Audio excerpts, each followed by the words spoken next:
మేము అధికారంలోకి వచ్చాక మీకు మామూలుగా ఉండదు అని కూటమి లీడర్లకు గట్టి వార్నింగ్ ఇచ్చారు రోజా గారు. నమస్తే మేడం.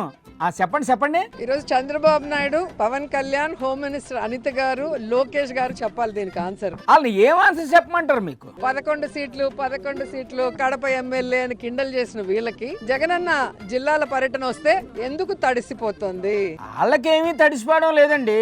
వాళ్ళు బెమ్మన్నగా ధైర్యంగా ఉన్నారు. ఎందుకు ఆంక్షలు పెడుతున్నారు? ఏదో జాతరకు వచ్చినట్లు అన్నేసి వేల మంది వస్తుంటే సూత్తు ఊరుకుంటారా ఏంటి? తెలుగుదేశం పార్టీకి చెప్తున్నాను.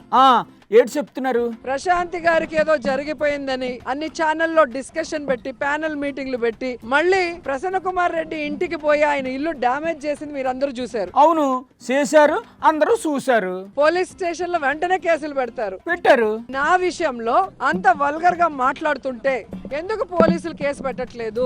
ఏమోనండి, అలా కనిపించట్లేదేమో. ఈ రోజు హారిక గారికి ఒకటి జరిగినా నాకు ఒకటి జరిగినా ఎందుకు పట్టించుకోవట్లేదు? ఏమో మేడం, వాళ్ళకి తెలుసో తెలీదో. ఈ రోజు అధికారం ఉంది కదా అని ఎగిరెగిరి పడితే రాబోయే కాలంలో ఎగిరెగిరి పడిన వాళ్ళని ఎగరేసి తంతామని కూడా ఈ సందర్భంగా తెలియజేసుకుంటున్నాను. ఓయమ్మో, చాలా పెద్ద వార్నింగ్.